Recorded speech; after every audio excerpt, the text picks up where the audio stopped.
ये बयान उस बयान बहादुर के हैं जो जब मुंह खोलते हैं नफरत फैलाने के सिवाय कुछ नहीं बोलते। वो बात चाहे तलाक की हो, बुलडोजर की हो या फिर कुछ और। ऐसा लगता है कि तौकीर रजा ने सौहार्द बिगाड़ने का ठेका ले लिया। वैसे तो वो माने हुए मौलवी हैं, लेकिन नफरत के बीज बोने में माहिर हैं।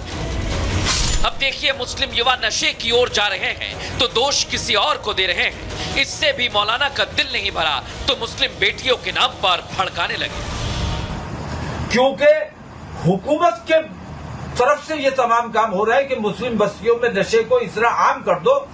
उनकी बहनें कहाँ जा रही हैं, क्या कर रही हैं, इस पर उनकी तवज्जो नहीं है।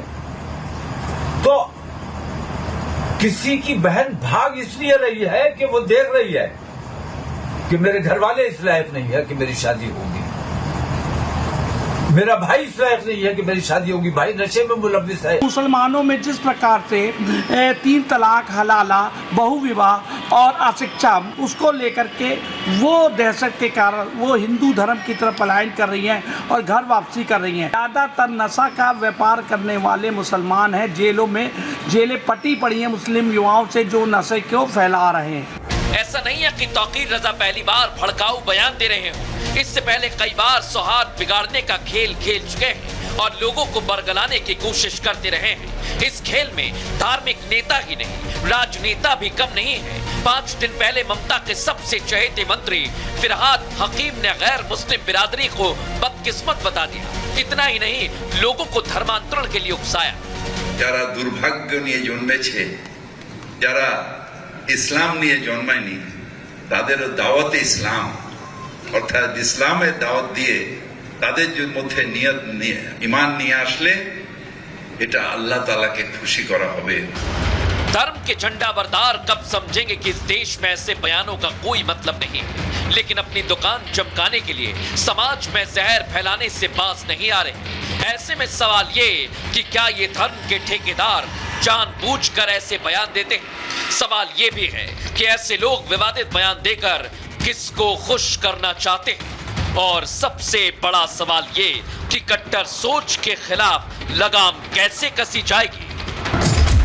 पूछता है भारत। जी हाँ, पूछता है भारत। भारतीय जनता पार्टी के राष्ट्रीय प्रवक्ता हैं प्रेम शुक्ला जी मेरे साथ, वरिष्ठ पत्रकार हर्षवर्धन जी जुड़ेंगे, अंबर जैदी जी स्टूडियो में हैं, शोएब काजमी साहब स्टूडियो में हैं, एडवोकेट असगर खान साहब बहुत दिनों बाद आज डिबेट पे हैं, रिजवी साहब मेरे साथ हैं, गुलाम सरवर साहब मेरे साथ हैं, दानिश कुरैशी AIMIM के मेरे साथ हैं, समाजवादी पार्टी और बहुजन समाज पार्टी मेरे साथ जुड़ रही है। मैं सबसे पहले पूछ रहा हूं असगर खान साहब, आप तो बड़े वकील हैं, आप तो बड़े वकील हैं, आप बताइए मेरे को, ये आप समझाते क्यों नहीं है तौकीर रजा साहब को या फिर फरीद हकीम को? फिरहाद हकीम को आप समझाते क्यों नहीं है? ये क्या हो रहा है और क्यों हो रहा है? देखिए, ये क्यों हो रहा है? देखिए, ये तौकीर रजा साहब की जैसे पहले हम बात कर लें, उनकी एक ये कंप्लेन है जो उन्होंने कहा कि नौजवान मुलव्विस हो रहे हैं हाँ। नशों में, या लड़कियों के बारे में कहा। ये मुद्दा एक इन्वेस्टिगेशन का मुद्दा है। हम और आप सब लोग कानून के हाथों बंधे हुए हैं और कोर्ट की बात मानने के लिए सब, चाहे हमारा जी चाहे या ना चाहे, लेकिन ये कि कोर्ट की बात हमें मानना पड़ेगी। और इसलिए भी कि वो हमारे मुल्क का कानून है। और हमारे मुल्क की कोर्ट्स ने क्या कहा है? सुप्रीम कोर्ट ने ये कहा है कि अगर कोई कंप्लेंट करता है तो आप उस पर इन्वेस्टिगेशन कीजिए। बल्कि कहा तो ये है कि पहले आप FIR कीजिए और उसके बाद उसकी किसी कंप्लेंट पे फिर इन्वेस्टिगेशन कीजिए। तो और ये एक बार नहीं, there are catena of judgment on this point. बहुत बार ये बात हो चुकी है दीगर कोर्ट्स में भी। नहीं, आप कहां कोर्ट पे जा रहे हैं? मैं आपसे एक बड़ा इन प्रिंसिपल सवाल पूछ रहा हूं। Can I have everyone please? नहीं, एक सेकंड। मैं सिर्फ नहीं, क्या? हाँ, ना, नहीं। वकील साहब, मैं आपसे पूछ रहा हूं, इस्लाम में पैदा नहीं हुए वो बदकिस्मत है, आप मुझे बताइए। नहीं, अरे क्या वकील साहब, आराम से पूछ रहा हूं आपसे असगर खान साहब, आप बहुत बड़े वकील, आपने मुझे एक दिन बताया था कि 10-10 वकील आपके पीछे चलते हैं। बहुत बढ़िया बात है असगर खान साहब, नहीं, लेकिन मैं आपसे पूछ रहा हूं, जो इस्लाम में पैदा नहीं हुआ वो बदकिस्मत है, आप इस स्टेटमेंट को ठीक मानते हैं? नहीं, आप इस स्टेटमेंट को ठीक मानते हैं? मैं इत्तेफाक यूं नहीं रखता। मैं इत्तेफाक इस स्टेटमेंट से इसलिए नहीं रखता कि मेरा धर्म इसकी इजाजत नहीं देता, मेरा मजहब इसकी इजाजत नहीं देता। मेरा कुरान इसकी इजाज़त नहीं देता। मेरा कुरान, मेरा मज़हब ये कहता है कि आप अपने मज़हब पे बिल्कुल रहें, 100% रहें, ज़रा भी इधर उधर ना हो, लेकिन किसी के मज़हब की बुराई ना करें।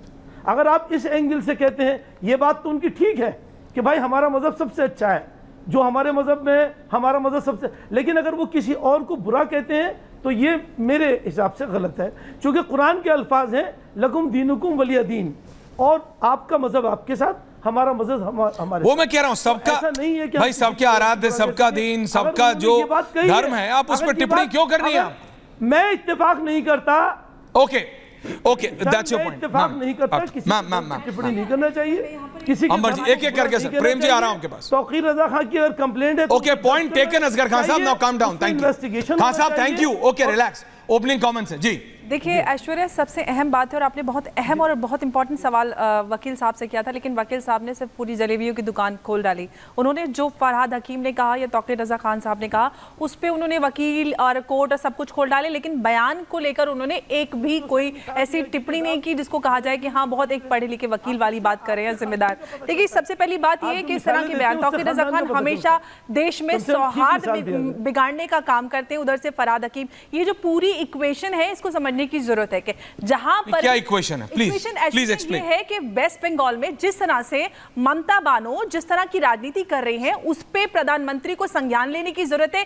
जहां पर भी मुसलमान 30% से ज्यादा आबादी में आते हैं, वहां पर शरिया कानून लागू करने की बात करते हैं। पिछले हफ्ते में हमने कई सारी ऐसी घटनाएं देखी जहां पर महिलाओं को सड़कों पर उनकी अदालतें लगाई गई, महिलाओं को पीटा गया, बीजेपी को वोट करने वाली महिलाओं को नग्न करके सड़कों पर मारा पीटा गया। लेकिन ये लोग जो बात करते हैं मणिपुर की और पूरा मातम मचा लेते हैं, प्रधानमंत्री को सबको कटघरे में लाकर खड़े कर देते हैं। एक मुस्लिम महिला को टीएमसी के गुंडे सड़कों पर मारते हैं, नग्न कर देते हैं, एक नहीं 3-3 महिलाओं को चीरहरण करते हैं। जिस देश धरती पर आप रहते हैं, हिंदुओं की धरती पर, उनको कहते हैं कि आप, मैं कह रहा हूं देखिए धरती सबकी है, मैं कह रहा हूं भाई भारत सबका है, मेरा ये मानना है। बताना चाहती हूं नहीं, मैं आ रहा हूं, एक सेकंड बनाना चाहते हैं, नहीं अंबर की क्यों नहीं, उसी राजनीति को पूरे देश में नहीं, मैं कह रहा हूं आपकी भी है, उनकी भी है, सबकी है, जो भारतीय है सबकी है। मैं ये कह रहा हूं एक बात, प्रेम शुक्ला जी, मैं आपके पास भी आ रहा हूं, ये इसके पीछे मुझे लगता है it's a well thought of, ये एक पॉलिटिकल स्टेटमेंट है। अभी समाजवादी पार्टी और एआईएमआईएम में भी जुड़ रहे हैं। मैं एक सेकंड प्रेम शुक्ला जी से पूछ रहा हूं, प्रेम जी, ये बोलना कि जो इस्लाम में पैदा नहीं हुआ वो बदकिस्मत है, हम किसी के और ना किसी के आराध्य या धर्म पर टिप्पणी करनी चाहिए।